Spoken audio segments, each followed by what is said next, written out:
The thing about Lagos hustle is you still don't figure it out after a year, Bro. 2 years. I'm on year. You would be the king of the hustle and still not have figured it out. Thank you.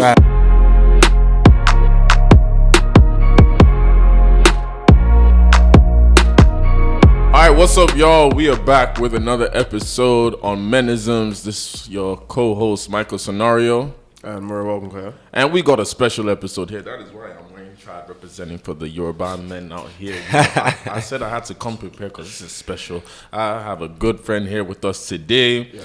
And, you know, with what we talk about on Menisms, especially about women, life, young men, this guy was one of the pioneers for the millennial movement, talking about some of the things us young people talk about, especially with women. But I'm going to let him introduce himself. You guys see him here.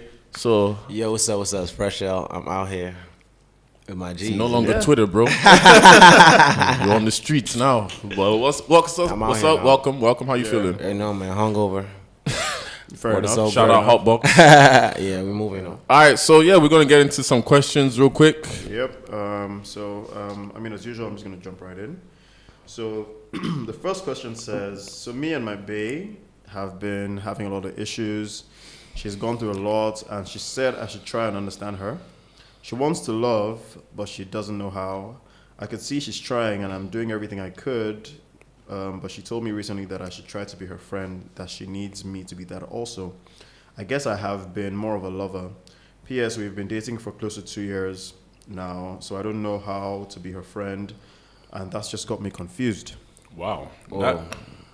Let me go first. I mean, friendship is always the foundation. You know what I'm saying? Yeah, I agree. Every girl, I've had like 12 girlfriends in my lifetime, and I was always. We're not just gonna throw that in. How old are you? Your calculator open. Yeah, how mine old is are open you? to the head. 28. Yeah. 28. So That's a fair number. But how is 12? I'm counting from like 16? 17. 16, 17. So what you just do, like because I mean you have to be single at some point. No, I'm hardly single. I'm hardly single. I respect the honesty. I'm a relationship guy. That's fair. You're a relationship guy. Yeah, for sure. Oh, okay. So because I've noticed that I've with never guys, really heard a guy say I'm hardly single. there are a lot of guys I've noticed that actually confidently now say I'm a relationship guy. Yeah, because even for you to say you have 12 girlfriends confidently means these were actual people that you because date. us now, like, you know us, I don't know, are you a relationship guy? Two max. I I've had two say me relationships in my whole life 3. But Right. I've had, like you said, I've not been single. I've been single, but I'm not single. Yeah. But that's okay. Fair enough. What about you? What do you think? So I mean, I definitely agree with his point. I think the thing is, even as we know that, you know, friendship is definitely like a foundation for good relationships. Mm-hmm. I think his problem here is clearly he doesn't know how to be a friend. Like, I think he's drawing two different lines between being a boyfriend or a lover and being a friend, right? So, you know, to help him out, some things he might need to be looking out for is the little things she needs advice on, right? Mm-hmm. Being a lover is like you're kind of just taking care of her generally, right? Mm-hmm. But being a friend is more about listening. Yeah. You know, there's certain things she's saying, there's certain actions she's making that would let you understand, look, she either needs my help in this space, she needs space in this place, right? She needs some motivation in this. Mm-hmm. I think that's really where he needs to maybe start working on himself, in that if he wasn't motivating her before, if he wasn't listening to her before, he needs to start doing that now. Yeah. And I'm pretty sure, you know, over time, his friendship with her will definitely blossom and then they'll get better. That's what I think. I think everybody said the same thing on this. I'm just surprised, like, a lot of people don't go into relationships, like you say, in that foundation of friendship, especially, like I say, I think one thing I always like saying is, like, it's not like I like picking on Lagos or not that. It's just because we live here and we don't get to talk about our stories. But in Lagos especially, a lot of people do not start relationships out as friends. Some people do. A lot of people do. But then there's some, it's like, okay, we're attracted to each other. We they hang out. Okay, we they go out. But it's like, you guys don't talk about in-depth things or personal. Not that everything has to be personal, but when you have a friend, it's like, I don't judge you. Yeah. You can open up to me and stuff. So it's like, how can we help each other in that? Because people don't realize later on down the line, when you're in real committed relationships, that love is good to die. It is good. Love is not enough. When it dies, the friendship is there's a day you guys, when you're in a serious relationship, there are days you sit down and you don't even like each other. And you're just like, I still like you as a friend. Like, you're my friend, so you can That's what helps it. Yeah. So I think they're absolutely. I think we have one more.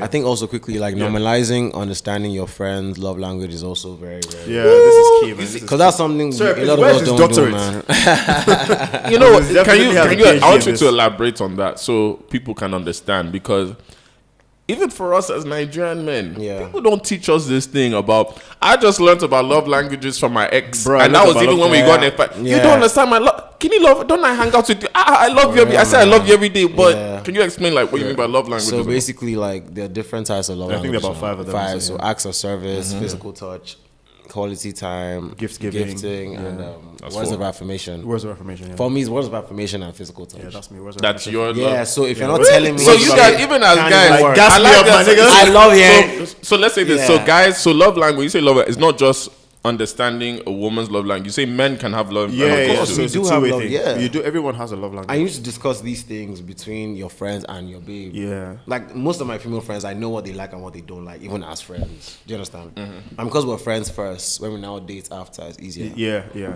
What's your love language? So mine is words of affirmation, and I'll say physical touch through quality time. Fair. Particularly because gifting is nice, I right? hate but it's gifts, too man. easy. I hate I hate gifts. gifts.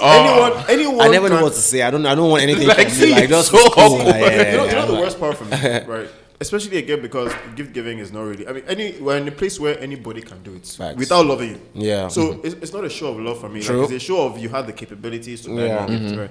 But if you took out time to be like, you know what? Everyone has said this, but there's a way you are saying your own that is really Facts. entering my head, Yeah, and I want to hear from you in From particular. you, man. You know, so then you're also saying that okay, you know what? I close work at 5. I want to go home, but you know what? Before that, I want to spend some time with you, even if it's 5 minutes. I know you're taking out 5 minutes of your I need to Exactly. go home time. I mean, Yeah. you're tired from work, but you're still like, no. I need to spend more time with him before I go. It's hitting me agree, right man. there. You know, Yeah, so I really, it sounds so messed up. I don't even, now that you guys make me just go, like, what's my, Yeah. I feel like indirectly it's, I'm physical, I'm a touchy person. Yeah. So that one I Yeah. know. yeah. And then, I don't want to say words of affirmation, but what was the other ones again? Acts of service. Nah, So so acts of service is like they're doing things for you. So like they go out of the way. Let's say you're at work now, and all she does is she brings you lunch. She makes sure she brings you lunch all the time. Now, I'll be nice, but I'm not bothered about it. Like, Yeah, what same. else?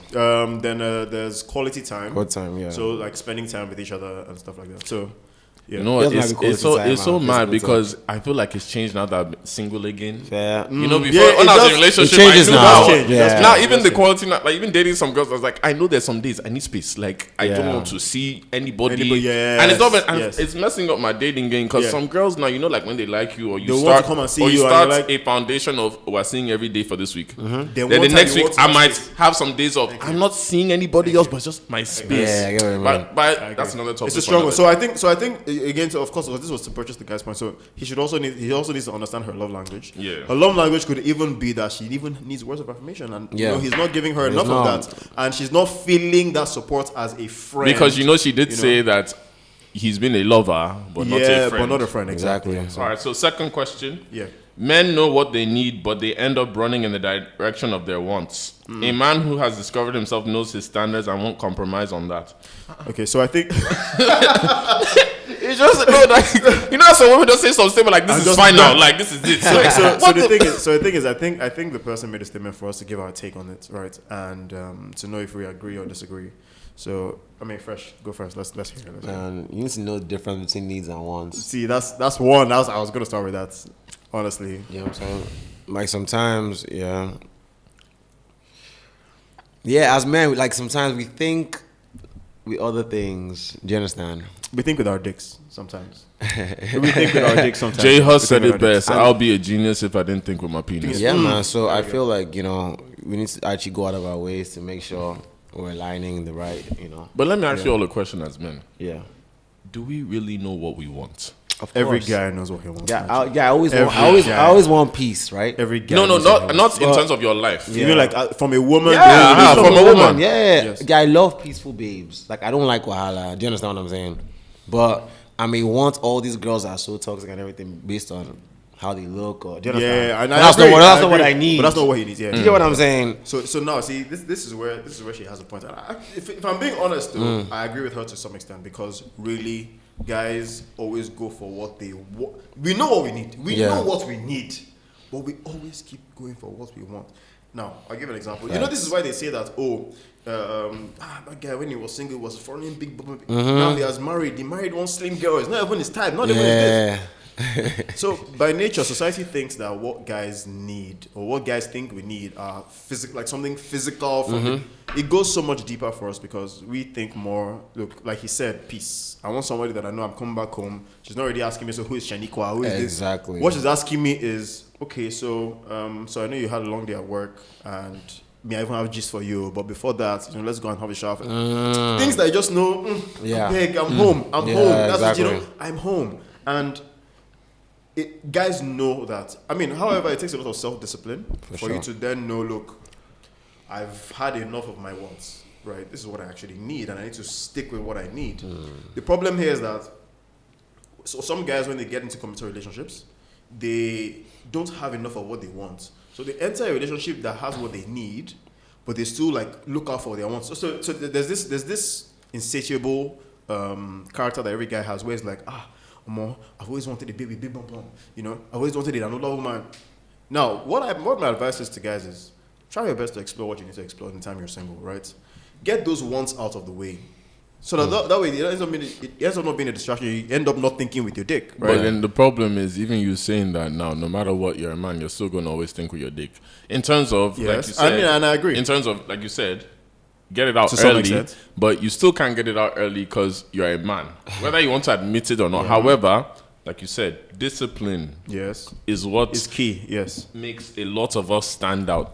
Because even now we still see older men that are very successful that have everything, but they can still fall in because of women, because of the wants and all. But it's like again, that discipline makes them stand out. But with the questions, thank you guys again for the questions. You see, we can always start new topics with these questions, so we appreciate you guys. Keep them coming. I know for a fact that we did not miss you. I'm joking. I'm joking. Welcome back. Have you ever tried to make a TikTok before?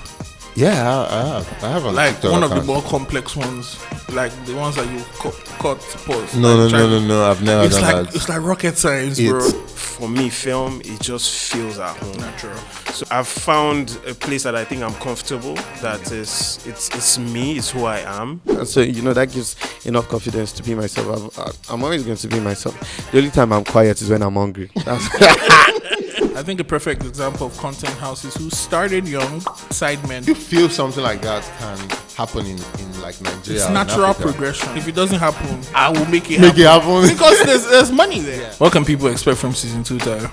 Interesting people having interesting conversations. Yes, so sir. Definitely this year is going to be it's going to be dope stuff all through, man. So let's jump right into the topic. And today's topic is a very interesting one. Nigeria is trying to kill me. Nigeria is. We're all. If you sit here, are 3 young millennial men. We've seen Nigeria in a different perspective than a lot of, let's say, the older generation. Because the older generation, like I said, they've seen a working Nigeria. In terms of, there's a point. What people sometimes we don't like to talk about is Nigeria was working at one point in life, but none of us got to see that. Our parents got to see it. Our grandparents got to see it. Us, on the other hand, we were born into a generation where it's up NEPA. There's no light. In fact, I used to tell people, look, Nigeria used to be better to me when we were kids. Yeah, definitely. Now that we're adults, we're in the worst, economically even, we're in the worst time of Nigeria. And sometimes parents don't even like to even understand, adults, should I say, don't even like to understand that with us. So even just starting with that now, how is it, let's start with, what's it like been growing up in Nigeria as young adults? How has it changed between the time you were growing up to now you're living life as an adult in Nigeria?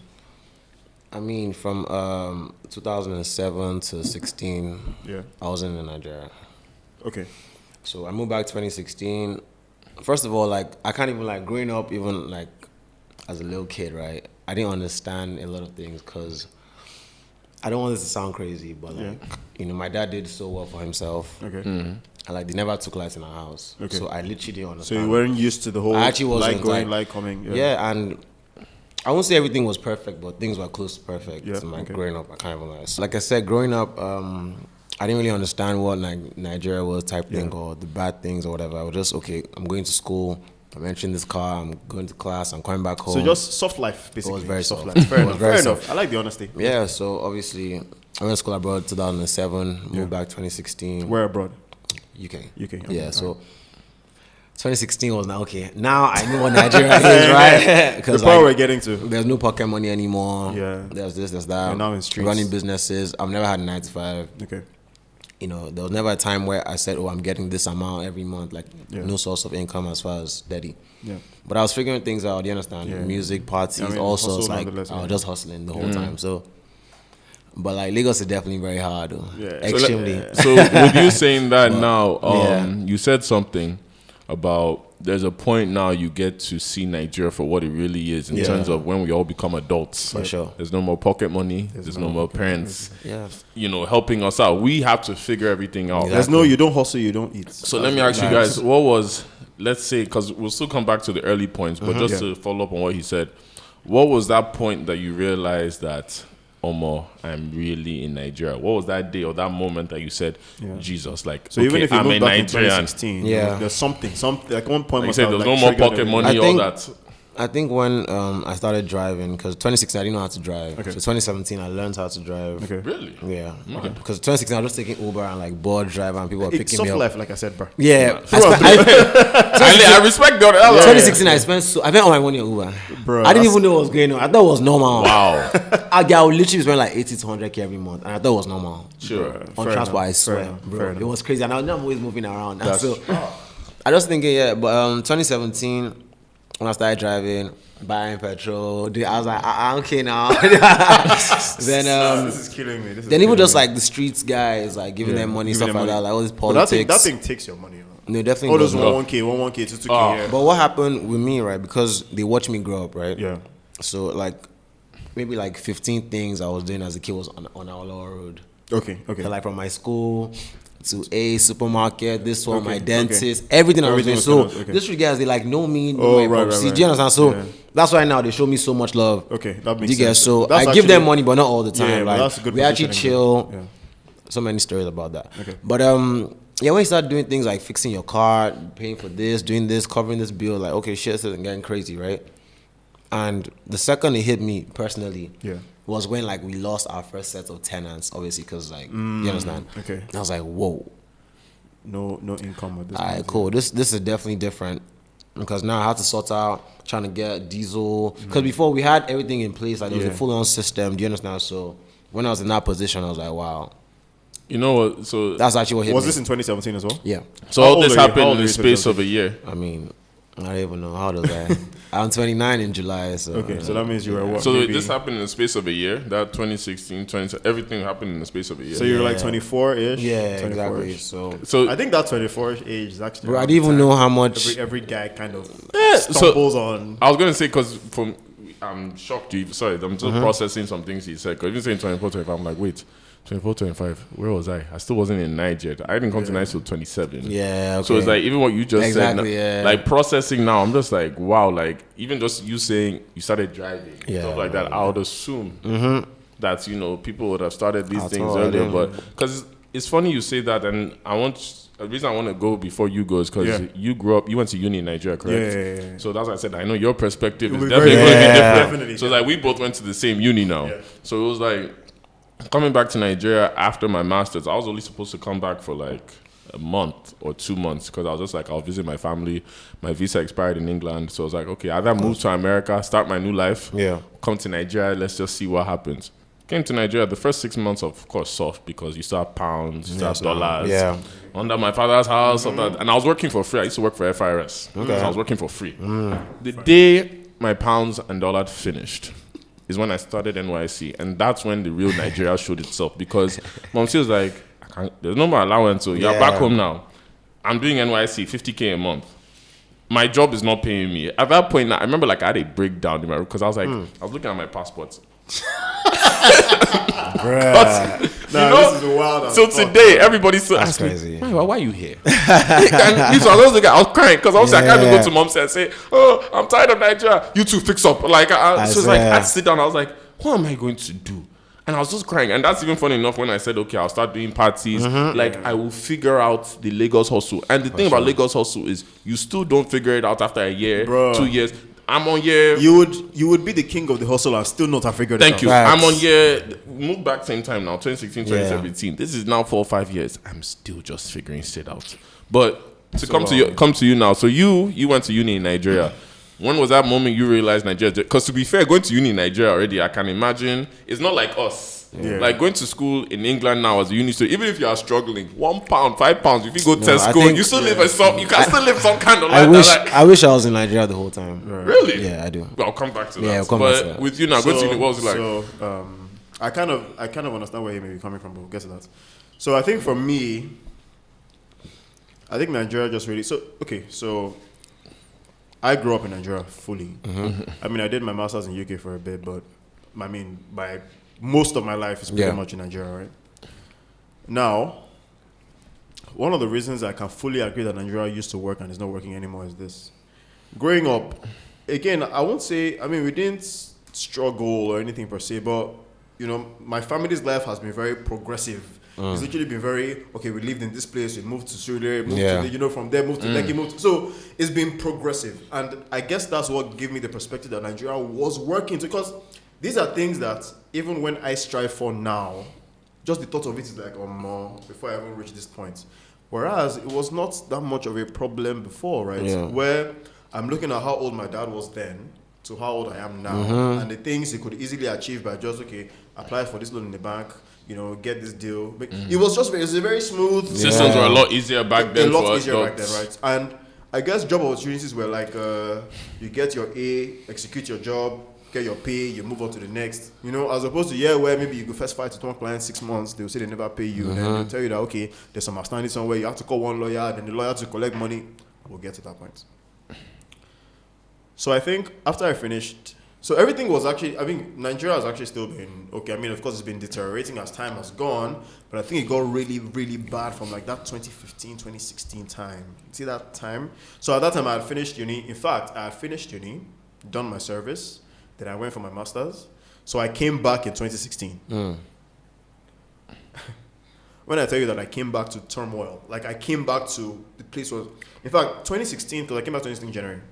So 2016 January was just when I think Buhari had just got into power. Yep. That was when there was a spike in exchange rates. And all of a sudden, the pound was saying 600 and something. Remember that was the time. That was the same time that offices were cutting down on staff. They were paying people 50% salaries for like 3 months. It was hell. Like, I couldn't believe what was going on. Actually, sorry. The 50% one was 2017. So 2016 was when there was petrol scarcity, the pound had surged, everything was just crazy. International students suffered that year. And at that time, I was working 9 to 5 then, right? And at that time, 9 to 5 was not paying that much, maybe like just a little above 100 or something. And 100, so then I was still living with my parents, right? Yeah. So it was still okay. You could still get by, Prices of restaurants then were not crazy. So you could still go out and eat 20K, you and your baby will be fine, you guys balance everything. Now, fast forward to 2017, I had moved out of my parents at 2017. And I think it was at that point that, so even when I first moved out, I moved out in June 2017. From June to like December was still very okay, because I'm like, some of the responsibilities I was already kind of doing at my home, all those, sort out the generator, pay for this. I was still doing some of that, But that was also when it was not like a yearly thing where there was always first cast in December. Like, no matter what you want to do, first class team must meet you that peak period where you're meant to make most of your sales. Yeah. And I'm just thinking, okay, so if I'm breaking grounds on profits, all my money is going into buying black market petrol. All my money is going into making sure that, I have my petrol in my... So wait, you just said, but to come back to your point now, because there's a question now I want to ask relating to what you're saying. Because you're now saying in terms of making your sales, stuff like that, which means obviously you'll be doing your own business, which most of us here do. Yeah. So with that... the topic obviously being like Nigeria trying to kill me. Did Nigeria force you all to become entrepreneurs?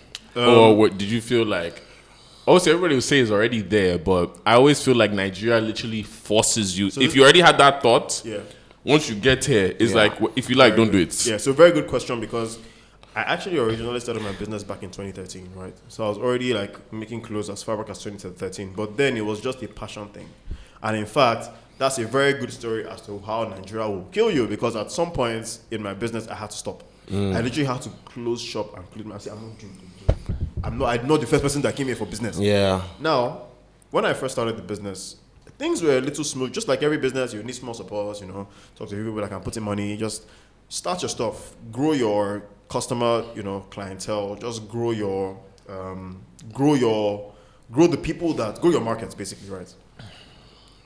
Now, at that point, Nigeria didn't really force me, but it was more like you need two things going for you. You know the kind of thing where you need an extra income because Nigeria is still Nigeria and they're not paying that much at an entry level stage. So I started my business, but the business wasn't one where if I don't sell today, I won't eat. No, it was more like I was building a passion of something I loved, wanted to turn it into a business. In fact, I think most businesses generally were not really out of. I mean, the young guys who did business then didn't really do it out of. If I don't do business today, I'm not going to chop. It was more like, I love this. So wait, what kind of business do you? So fashion. So I was doing, So with you now doing business now, because it's going to be intertwined, like your business now is mainly music. Obviously, you've progressed to other things. But of course. If I'm correct, you started off, your main business when you came here was music. Yeah. So how was that transition now, trying to do business in the music and entertainment industry here, especially with all the turmoil that's going on around the same time you guys moved in? Yeah. Mm-hmm. I mean, like, from when I started doing music, even 2007, 8, right? Yeah. I was always looking at the business side of things because I knew I was never going to be the artist that's going to be so big. And I never even had dreams of getting that huge. Yeah. I don't like shooting videos, and I particularly don't like traveling. So I just knew I wasn't going to be a performing or touring type artist. I love rapping. I like music just for consumption. Yeah. Play my shit, get my streams or whatever, and let me keep it moving. So I always just thought like, okay, cool. You pay 100K for this beat. How much are you going to get back from this song? Yeah. Do you understand? Mm-hmm. I just keep the business. So I've just always been that kind of guy. Like, okay, give cool. and take. Let me know what Simple. I give. That's just how I like my formula. Do you understand? Okay. But obviously, when I moved back to Nige, that was the first time I was introduced to like things like being an influencer, getting paid to tweet this, posting this on your story. So it's like, that was a new stream. And every year I just started getting more streams of income just by being myself. So I now started realizing the power of my brand and how I was a business. Like when Jay-Z was like, I'm not a businessman. I'm actually a businessman. Do you know what I'm saying? So yeah, man. But do you feel like all of us? So let me ask you guys another question. Do you feel like because of the situation of Nigeria, whereby it's so bad that even getting a 9-to-5 is not even realistic at this point? Bro, I always knew I never want to say 9-to-5. In Malvern, all my teachers used to actually be like looking at me like, because I was intelligent. And all the career talks, all these extra things, I used to miss them intentionally because I'm never getting a 9-to-5.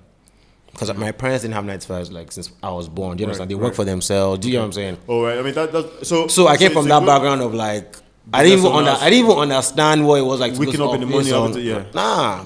So this is good. That definitely influenced me.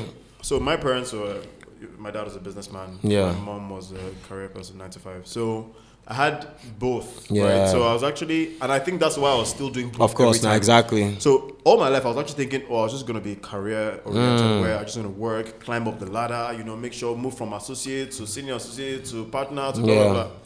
Because it seemed like a stable arrangement. Absolutely. Right? Yeah. Where, I mean, in a system that works, all I had to do is work hard to keep making money, And I already started working from like summer jobs. Right? So even when I was out in the UK, I would still do summer jobs. Even when I was here, I would still do summer jobs. So the whole working thing was in me already, right? So I wasn't gonna be working because it was sufferhead. Yeah. I saw it as build up. I'm learning from people who are already experienced in this, and while also showing them I have this skill that will be, but somebody must have, because coming to your guys point now, I want to ask a question, but I'll just quickly say a point because I'm sort of like Laddie, where I sort of had that mentality where I don't want to work a 9-to-5. Yeah. However, I did do 9-to-5s, before. Like at one point when I was in uni, I worked for IBM. Okay. Like at one point. Okay. Yeah. It's very shocking, I know. People don't. Like one time, one girl told me, "I didn't know you went to school. I thought you were just a hustler." I said, "My life." But like you said, I wanted to experience both. Whereby in England gave me that sense of having a 9-to-5 meant like I have a foundational security where I can do what I like but still make money from a job. Coming to Nigeria, on the other hand, it was like having a job is delaying me from reaching my true potential. Absolutely. So that's a strong one. So that's why I said I was coming to. So like that's why I said like coming here. That's why I was like, even you saying like you work 9-to-5s and all, but you said you worked them abroad, or was it here? So I did more 9-to-5s here. here. So I did. So the ones abroad were usually like summer jobs, where it's like, okay, you know what, I'm here for the summer. I'm gonna just do this for like 2-3 weeks, where I'm gonna just get some experience on it. But the real 9-to-5s were here, and I kid you not, I have some hot experiences on my 9-to-5s because 9-to-5s then were marketed as a good structure, right? So growing up, as you're finishing uni, you're already thinking. In fact, they send you to uni so you can finish first class and just be accepted in that company. Whereas, if I had the knowledge I have now, all I would have just done was equip myself with what I need for the streets. So saying that now, that's what I'm coming to your point now. Do you feel like... But it's very Nigerian context. It's beautiful you say that. So going to school abroad, do you feel like that gave us now, for example, because you still went to school abroad, but what I'm saying is for your undergrad. Going to school abroad sort of made you realize early or see that perspective of, hey, I don't have to go the conventional route that every Nigerian says we have to go to. Because in the end, I think even us from a certain point, we started seeing that this 9-to-5 is not going to work in Nigeria. But so do you feel like being abroad gave you that advantage to think of it early? Because in Nigeria, I feel like you think of it because you're forced to think of it. Compared to abroad, like you have that time. Like luxury. I'm sure when you went to your master's now, there's some days you sit down and you're like, I get time. Like there's lights. Like resources, everything to do what I need to do. Nah, going abroad just made me fly. Like, you understand? It just made me fly.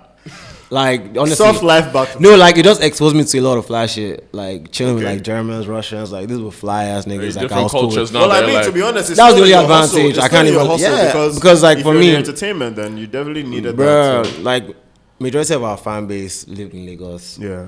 If I was still here and I was building from then, so that's why I understand where he said that he would have preferred to be in Nigeria by far. But the thing is, they also make it hard for us that schooled abroad from early. They made it harder for us. When I moved back, everyone was bullying me. Yes. Based on guy. And I've noticed that's and they championed the people that have been here the whole time. Of course, now and to me, it's a disadvantage. I feel like that's part of the problem in terms of Nigeria is trying to kill me because even the mentality that Nigeria now places on you when you stay here kills you. Because I've noticed I told somebody, guy, I've not left Nigeria in a year and a half since I came back. And I'm finally leaving this year, like just on breaks and all that. But it's like, there's some mentalities I've had to fight against people. Yeah. You get what I'm saying? That even kills us here because, like you said, you grew up abroad, all of a sudden you're not really Nigerian and all that. It's like, yo, chill up. Like, how the hell? Because I grew up doesn't mean shit. Or it's because, you are in this country for a while. You wouldn't understand. How the hell won't I understand? Even silly things. Like, tell me if I'm wrong. To be fair, back in the day, you used to pioneer it. Like, jokingly. So do you remember how, like, and this is one thing I want to talk about, like, jokingly, like, how our mentalities. Yeah. There was a joke in secondary school that I used to do that I used to love. I used to love the tension. That island mainland thing. Oh my God. I used to love it. I mean, it's still a thing. No, it's still a thing. No, you know what's funny? I didn't realize, like, me as a bystander, like watching from the outside, I didn't understand it. So I'm watching this thing, like just the mentality thing about, island this, mainland this. And it's like, wait, so what? That guy, we're still in this struggle Lagos, so there's no light in this island. Though. Some people that are saying island, say to your mainland. And it's like, do you guys feel like, our mentality in Nigeria is also part of the thing that kills us here?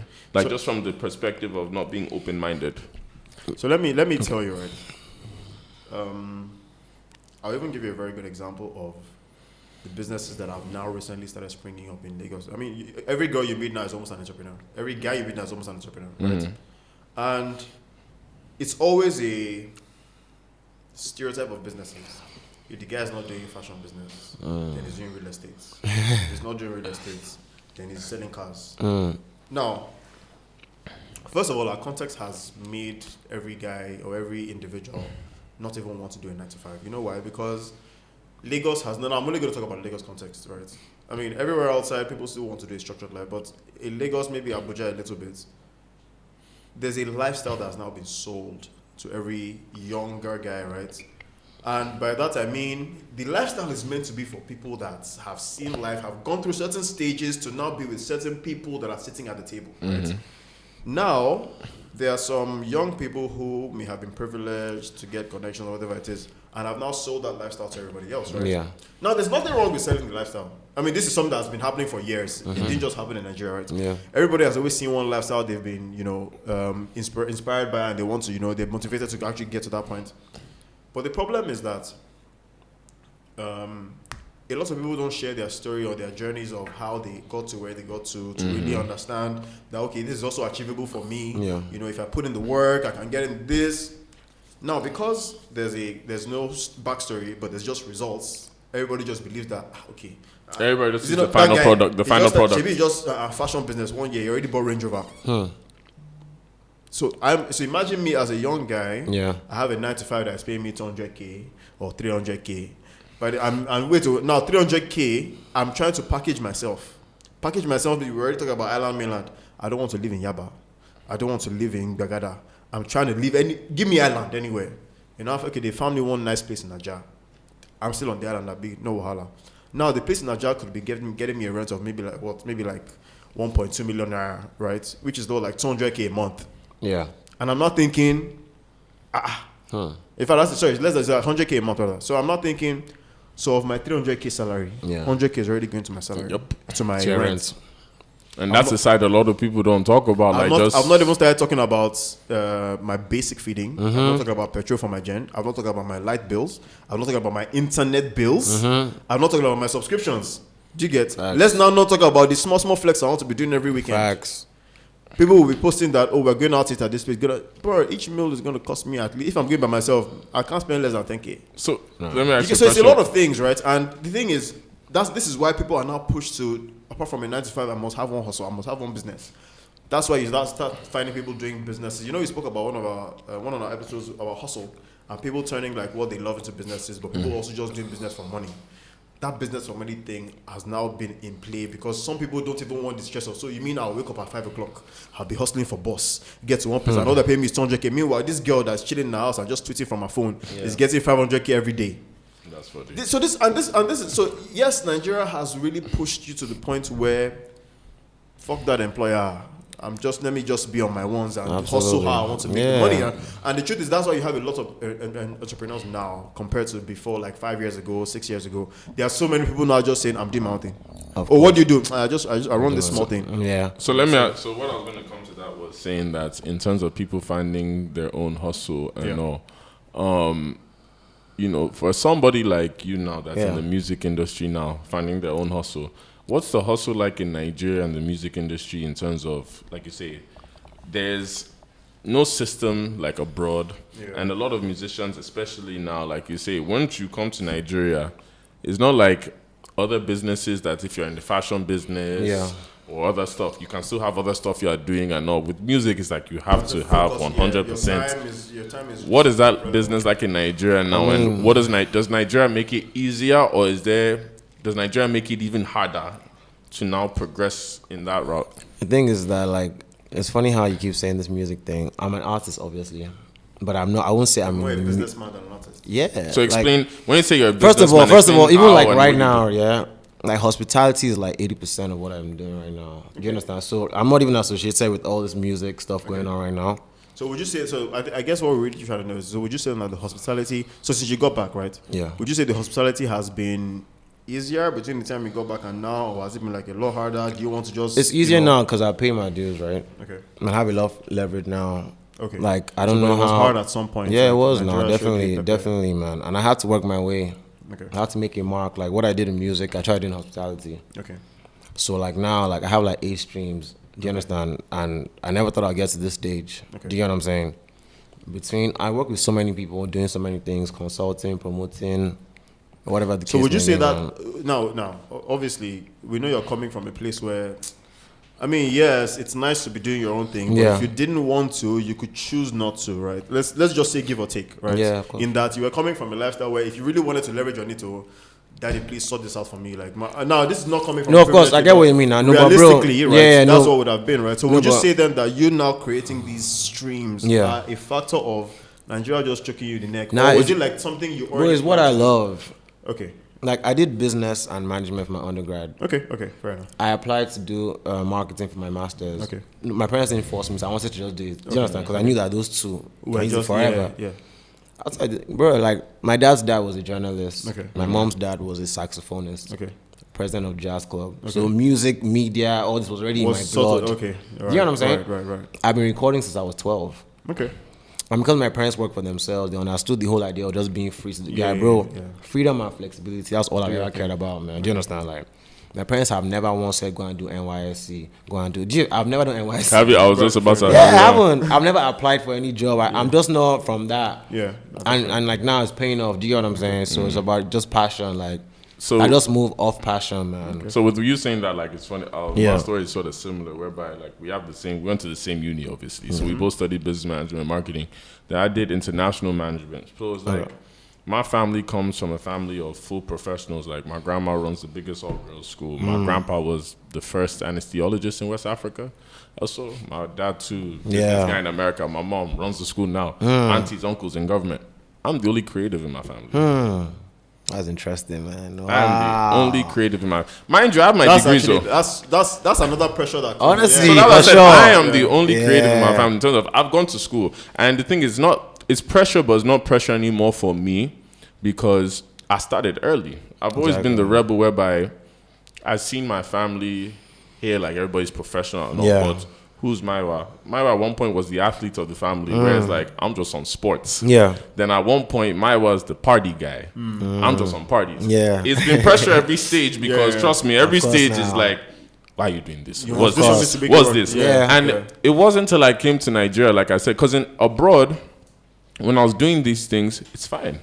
Because they don't judge you for doing these things. It's not till you come to Nigeria, athlete care, party care. Oh man. Content creator care. Like, especially from the families, how he said, like, you know what background you come from. But Nigeria, like I said, forced me to make a decision like, okay, what do you want for your life? Because like I said, I came back and did what my family wanted in terms of 9 to 5, working for government and all that. Oh, where does he work? FIRS. So the family now was like, hey. But then I'm sitting there every day unhappy, not making money what I want to do. Okay, let me just go and do parties. In the end, like you say, like, there's a point I've realized in Nigeria, because systems don't work, and again, with mentalities and all, you really have to know yourself in everything. Yeah, for sure. Not just like in terms of relationships, or like even in business, you have to know yourself because people will talk. But you have to be self-aware. I'm sure you can relate. So it's like you have to know yourself, because even as creatives now, there's certain meetings you enter the room that they're just going to see you as that image of either a rapper, musician. Yeah. You're a musician, serious. Exactly. But it's like, yo, there's a sense I have that you don't understand. Sure. And I feel like as creators in Nigeria, like where I was just trying to go with this point is that as creators in Nigeria, we are the most profitable industry in Nigeria. Yes. In terms of the creative industry, we are the most, I feel. Yeah. Because look how much money entertainers, musicians, all that, even the culture is growing. For sure.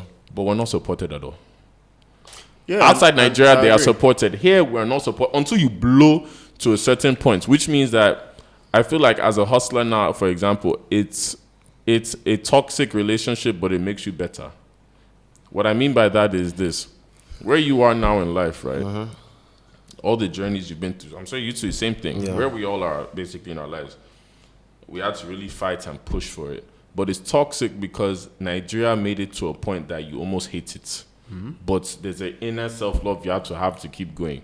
Compared to when I feel like if we're abroad now, like I always tell people now, like what I'm doing now, if I was abroad, I'm not saying it'll be easier, but I feel like I'll have way more peace of mind because I'm not fighting the mentality of people. I'm not fighting the mentality of the culture, things like that. Like, so I'm just saying, the thing is, I even feel like there's some part of this discussion that we haven't quite touched yet, because we've talked about the hustle part and how Nigeria can make you hustle. Let's even talk more about the day-to-day, battling with LASMA, battling with police, because for me, apart from just Nigeria can be after my life in like career, in like my career as well. Yeah. But let's even talk about like the day-to-day lifestyle. Bro, I kid you not, sometimes I've thought about wanting to do dreads just because I want to have myself a different look, hairstyle, right? Oh, in my mind, I'm thinking, but what if police stop me in this way? Like, already on my own, I can't even live my personal life. Now, apart from just police, I'm even thinking, sometimes your parents are even cool with it. But it's those uncles, those aunties. Yes. So you see, it comes back to what I just said about having a toxic relationship with this environment, because you are thinking of all these other things that you could easily be doing, living your life. Like even I'm sure you can relate to this. Having a beard, yes. Having a beard, dressing the way you dress, earrings, tattoos. I told you, I blew like NSARS now, for example. Everybody remembers NSARS. If you don't know what NSARS is, you need to go do your research. But even NSARS, most young people were speaking out. Why? Because we were tired of not being able to live our daily lives as individuals. I told, like, my story got very wide because I told you I got arrested 5 times.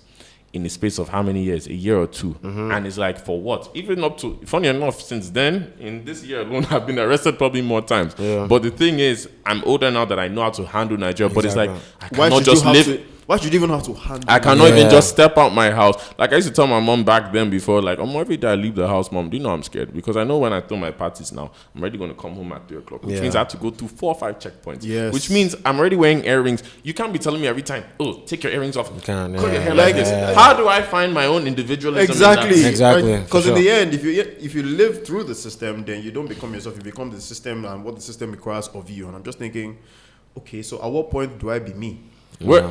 What's been your worst encounter with police or last mile in Nigeria?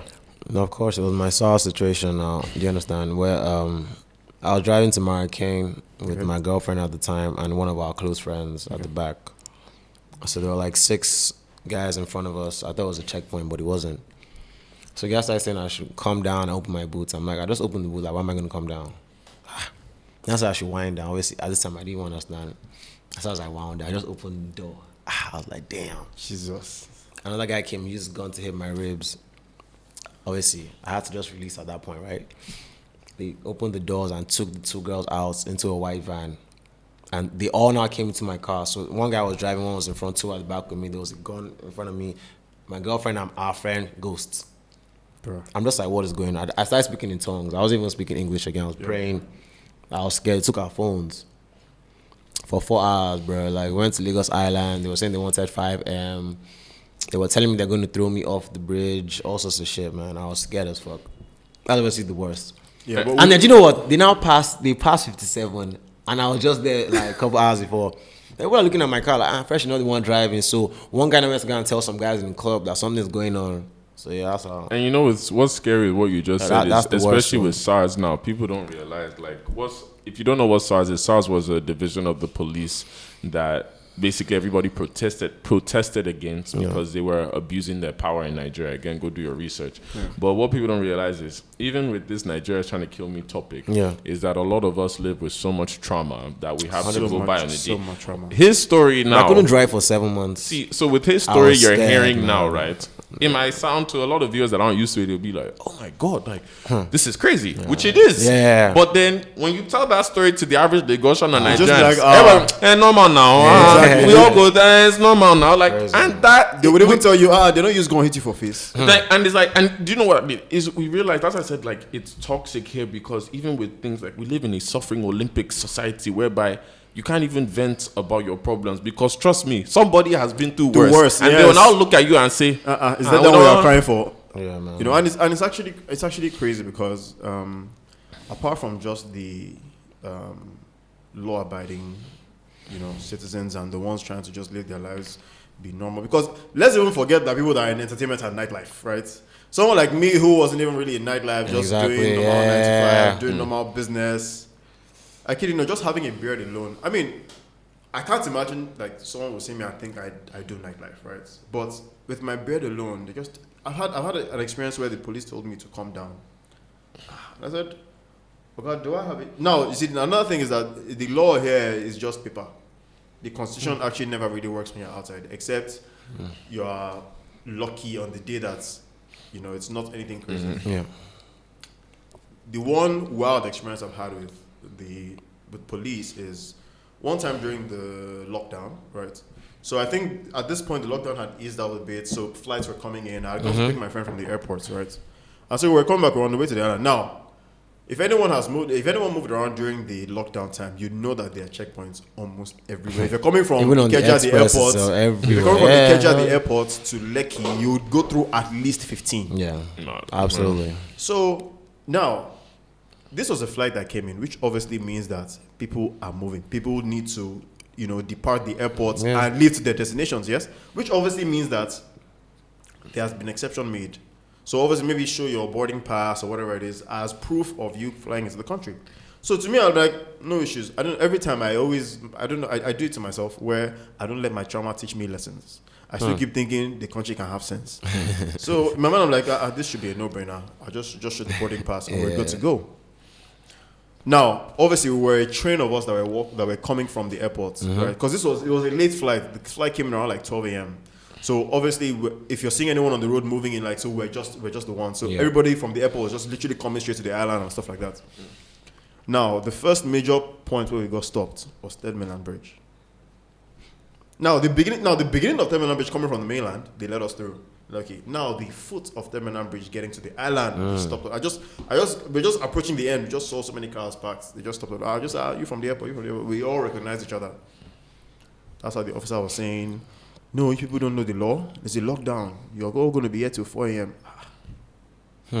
Normal. Everybody was, in fact, me, I thought with my boarding pass, I was, show me. People were even coming with people that had consulate contacts. I was like, man, what the hell is this? Then I started finding out that they were letting some. Now, this is where Nigeria is a very, very funny place. So you know those regular cabs, rickety cabs, they were letting those ones pass. Because the truth is, in the end, those police officers are either brothers, cousins, uncles to those people. That's the stratification they actually belong to. Police people are not in the higher class or middle class. They are usually in the lower class. So their relatives are always one of those people. If it's not a downfall driver, it's a taxi guy, you know. And so I guess they know each other, so it works for them. The whole idea is to exploit the middle/high class. Yeah.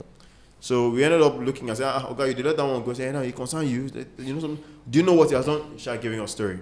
Anyways, long as I think they kept us there for about an hour or something. And now, notice I was knackered. I was tired.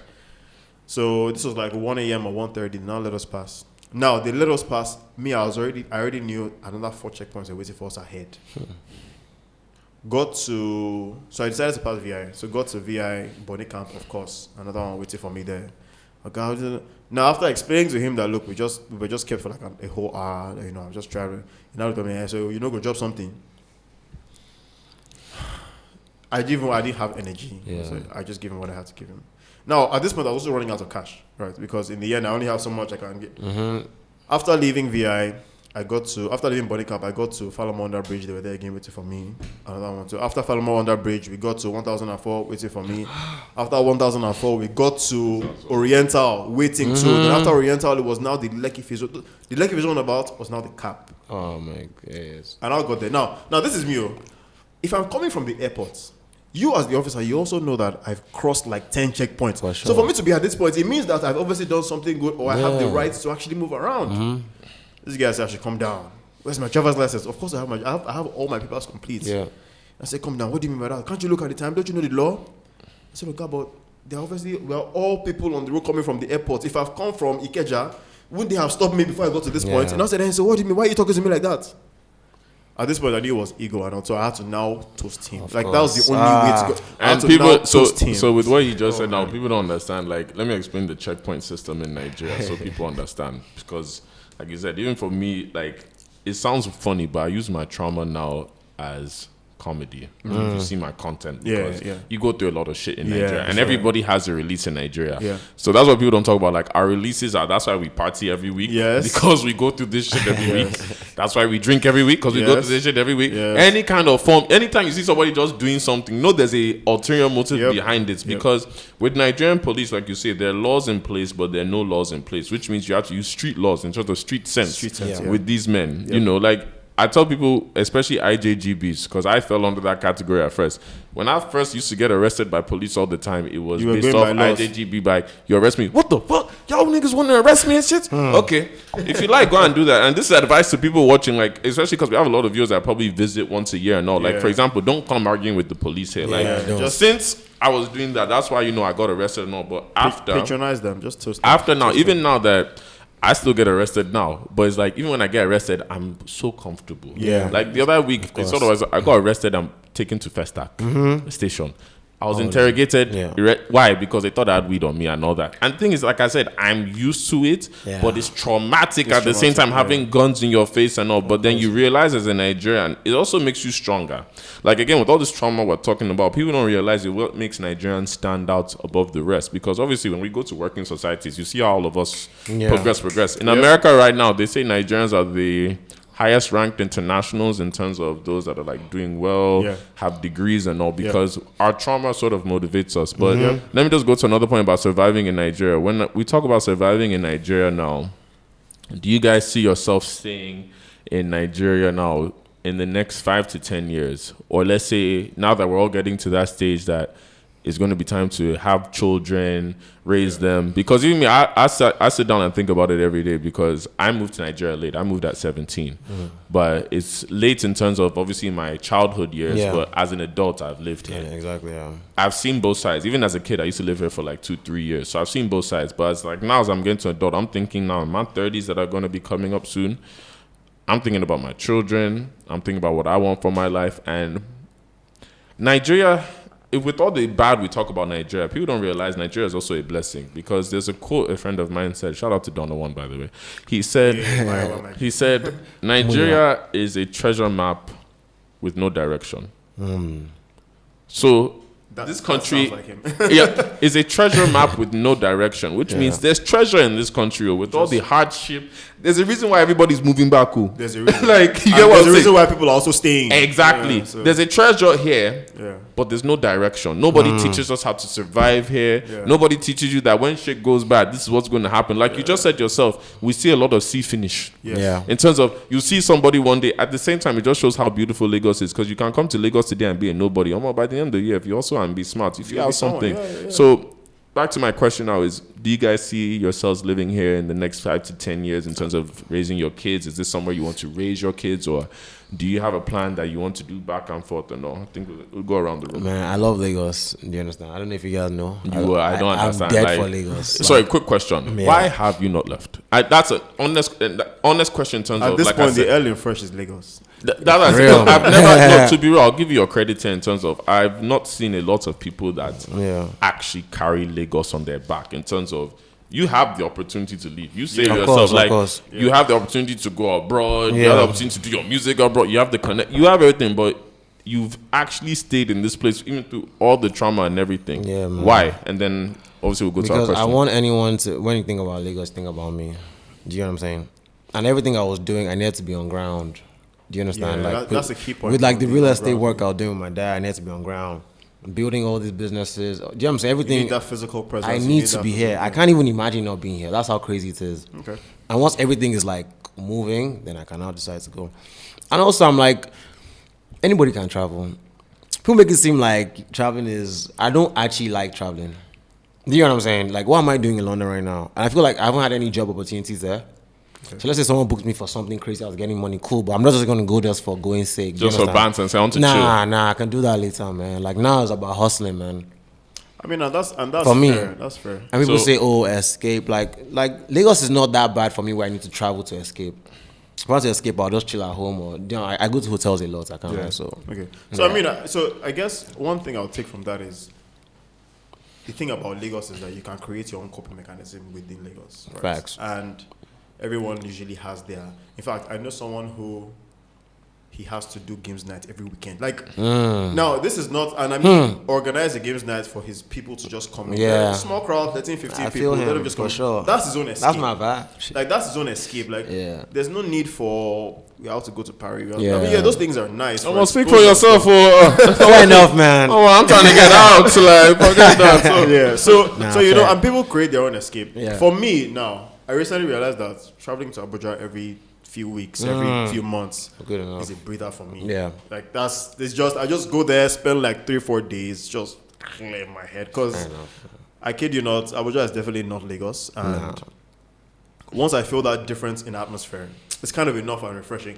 In fact, I think that also lets me know that as much as I want to be away from Lagos, like Lagos has so much potential. You can actually see, like you can see it's brimming with potential. And I guess because you can see so much potential, you're just like, you know what? If I put in some more work, if I just put in some more work, I can see it. But I also feel like that is also a trap some people don't like to talk about. I'm not saying for you guys, but I'm saying there's a trap we don't talk about. Yeah.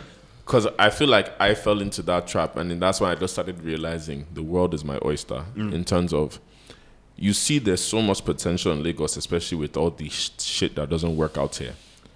Let's be honest, a lot of people take advantage of that. That's one of the beauties about Lagos. Because there's no working system, you feel take advantage of it. Not that you're taking advantage of the country, but that there's an opportunity for business. You see an opportunity to take advantage.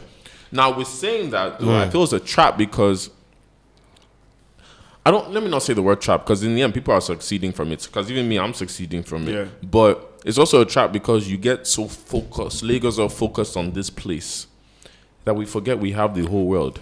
For some people, because again, I realize there's situations of, passport, immigration, stuff like that. But at the same time, in our generation, that's an internet age, that it's not like our parents' time. We can connect with guys around the world. I feel like some people fall into that trap. Do you guys agree or disagree? Yeah, so of course, I mean, fully. And I even know there's some businesses that thrive off. So this is a good point you brought up, because there are some businesses that literally thrive off the lack of system that we have, right? Whereas if there was a system put in place, those businesses a lot would of not people thrive will not anymore. be thriving right now. And it makes sense, right? So yeah. All right, so in Nigeria, like we said, a lot of people have coping mechanisms in this stressful place. Like for me, my coping mechanism is similar to what his guy said, the doing games nights and all that. People don't realize, for me personally, doing events this many years has been my coping mechanism in Lagos. Doing the house parties, lounge parties, everything was a coping mechanism, because every week I got to see all my friends. So even doing a party, like even now we're doing a house party this week too at the same time. It's like, it's just to see my friends. It's also to make sure they're okay. Like I know everybody is stressed. That's my coping mechanism. Obviously doing some other stuff we won't talk on camera. But we have, but at the same time I feel like I said, I'm getting to that point now as an adult that I'm realizing I don't have to put all my eggs in one basket in terms of Lagos. I feel like I'm happy I have at this young age. But now, like I said, my 30s are about expanding, seeing the world for what it is, creating opportunities around the world. So even my children have the options of going around that. If we want to just, something happens, like in the end, as much as say Nigeria is failing, we all don't want Nigeria to fail. Let's be real. Like we pray that one miracle happens, but at the same time, we have to be realistic. So, I mean, with you guys, with that being said now, like I said, let's round up. Like you said, you have your coping mechanisms, but where do you just see yourself in the next 5-10 years in terms of Nigeria? I see hot bugs worldwide. You understand? And I'm definitely going to develop like a huge chain of things around hospitality. Hot bugs? You plug yourself. Hot bugs is a new club I opened in February with Asa. It's in VI. We're in VI. Saka, Georgia. Very fun club. I've been. It's the hottest club in I've been. I had a lot of fun. You guys should come through. All right. Wednesday, Friday, Sunday. All right.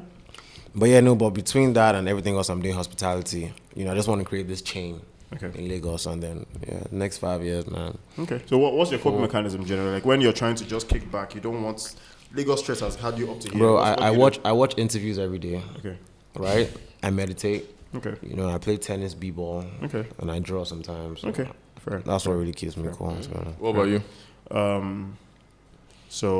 I mean, in 5-10 years, to be honest, right? I don't think I want to raise my children here, right? Now, only because the education standard differences are very clear. Like if you put a grade 11 kid here beside a grade 11 kid in 9, you see the differences, stuff. So apart from the education and maybe like the health system out there, just making sure that, look, if my kids actually need any help, I'm not struggling to one loot. They are telling me that, they've taken light, they don't have me, but apart from that, if it's just down to the hustle, I would still just rather hustle in Nigeria, particularly because it's a turf I'm familiar with, right?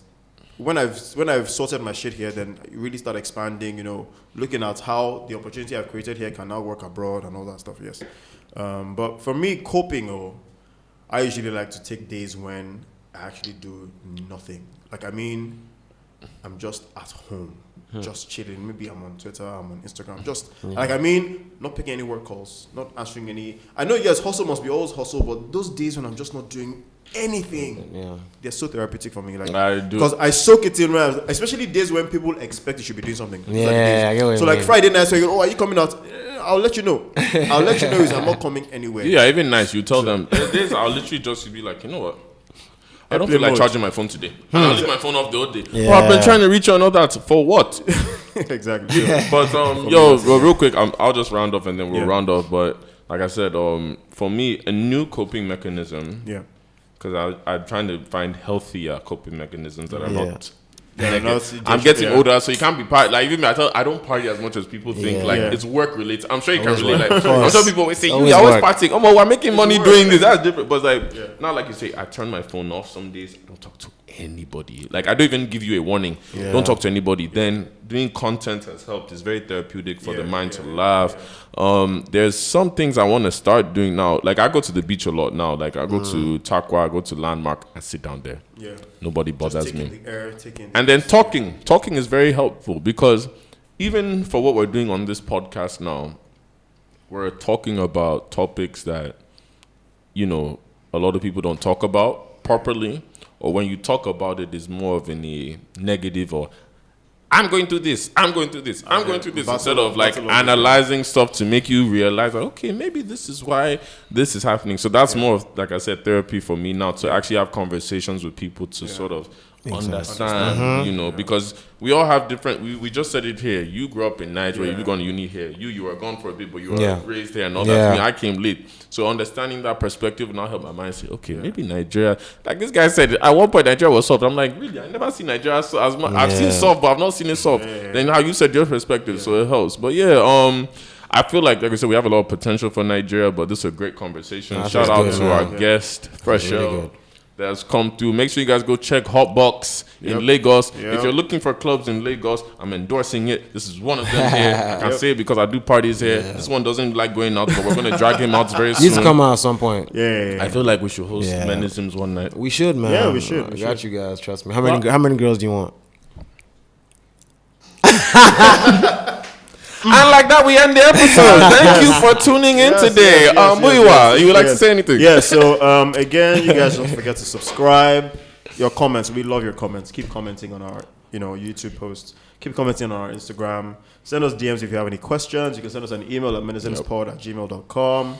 Follow us at menismspod on all platforms. Listen to our audio podcast everywhere. And so we'll see you guys again. We'll be back again. Shout out to everybody. Thank you again. Thank Fresh. you so much. You guys are doing extremely well. Thanks a lot, man. All right, man. So we'll be back next week. Yes, Stay tuned.